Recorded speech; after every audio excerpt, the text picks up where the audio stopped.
It's 5 a.m., October the 28th. Mom's up. Breakfast has been made, and meds have been taken. She's situated back in her lift chair. 3 feet from her, I curl up on the sofa. I really just want 30 more minutes to doze after a night of interrupted sleep. The World Series Rangers game is on the television screen. Mom loves the Rangers. The following conversation takes place. Mom, help me watch the Rangers game. Me, I don't know what that means. How can I help you? Mom, I can't see it. Me, are your eyes open? Mom, I see the Rangers. Now I see the Buccaneers. It was the Houston Diamondbacks, but she can call them the Buccaneers. No one cares. Me, that's good. Let's watch the game. A few seconds of silence. Mom, help me watch the game. Me, I don't know how to help you. What do you need? Mom, you're doing me just like Tranisha does. Side note, Tranisha is her caregiver on Monday, Wednesdays, and Fridays while I work. Me, I'm sorry. How can I help you watch the game? Mom, I don't know. Help me watch the game. Mom, I see red shirts. Who's playing? Me, the Rangers and the Diamondbacks. Mom, I see the Buccaneers.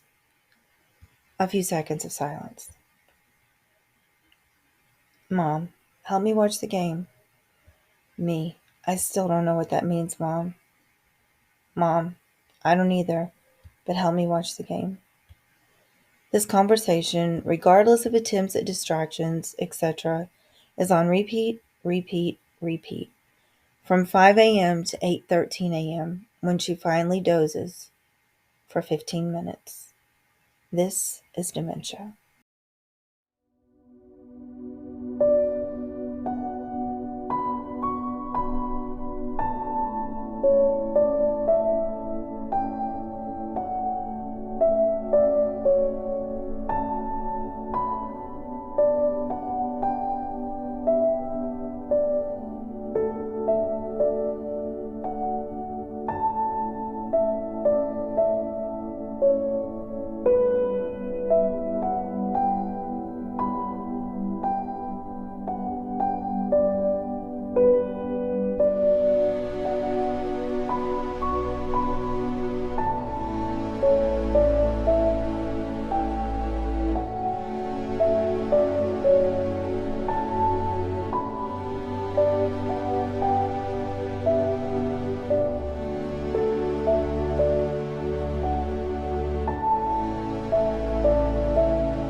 November the 5th, 2023, Facebook post to the group Caretakers of Elderly Patients.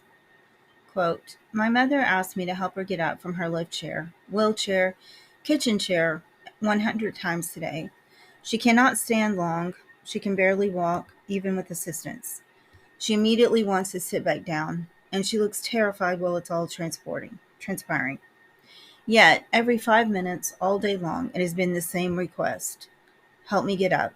Except when she's eating and when she's napped for about an hour. Any ideas?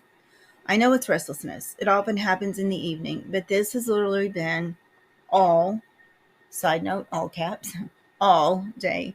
In fact, it's 5 p.m. and she's yelling, can I get up, as I am typing this.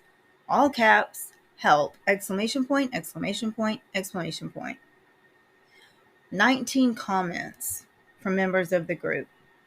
Jerry Earl, quote, how about a fidget blanket? There's someone in this group that makes them and sells them. My reply, ooh, I like that. Quote from Janae Lask Burtis. There's nothing wrong with saying, okay, tell me everything you feel you need so we can do it now because I'm going to be busy for the next hour and won't be able to help you up. When I have patients at work that are hitting the call button every 15 minutes, this is what we have to do. It isn't blowing them off, it's just kind of setting a boundary. My reply, quote, I tried that. She was climbing out of the recliner and fell off the end of it. She's in bed now with rails on it. I've had to pick her up twice today with the gait belt for purposefully sliding out of her chair. Janae Leask Burtis, sad face emoji. CJ Landry, quote, ugh, I'm sure you've tried all the routine distractions and she can't sit still. No answers, just a long distance hug. Wendy Davidson, quote, hugs. Yearly, over 15.7 million caregivers in the USA, according to the AARP, take 24-hour responsibility for their loved ones at home and often do so without the help of family or friends or the medical community. Research confirms that this labor of love generally falls to one family member and leads to a host of emotional and physical problems.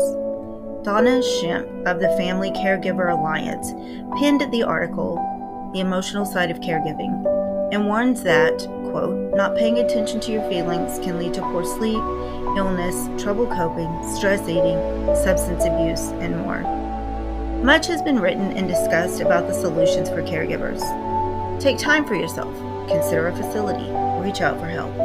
The reality is that those are not always real options and only create deeper feelings of resentment and isolation for the caregiver. Imagine this. Your mother has a long-term care policy with a lifetime limit of $175,000 and monthly benefits of $4,800. This is my mother's situation. The first concern is making sure she doesn't outlive the limit. The second reality is that rarely can one find a facility that offers the care you want a relative to have for that monthly limit. Who pays the balance then? Beyond that, in-home caregivers can be hired for $18 to $25 an hour. Again, there's the financial concern. Imagine, too, that your mother doesn't have long-term health care insurance, so your options are even more complicated by financial considerations. While Medicare will pay for, quote, facility care, that comes with financial penalties. The Texas Health and Human Services website explains, quote, if you receive Medicaid long-term services and supports, the state of Texas has the right to ask for money back from your estate after you die. End quote. The plethora of concerns for the caregiver beyond financial is equally concerning. Their career, adequate care for the loved one, guilt, isolation, fear, anxiety, depression, boredom, loneliness, and even rage. While there are support groups in major cities because it's likely that a caregiver cannot leave the care of their loved one, these groups are often ineffectual. The point, then, of this audio essay is to provide exigence for an intensive study into the efficacy of online social media groups as support groups for caregivers. In a time when much has been said about the overuse and dangers of social media, there are arguments suggesting that social media has a place in promoting both physical and mental health. In the case of caregivers, I argue that caregivers have limited access to mental health resources and that social media works as a space for the stories of those caregivers. The voices that aren't often heard, the voices that counter the idea that hospice, Medicare, Medicaid, assisted living, family, etc., assist and alleviate the burden of caregiving for the aged.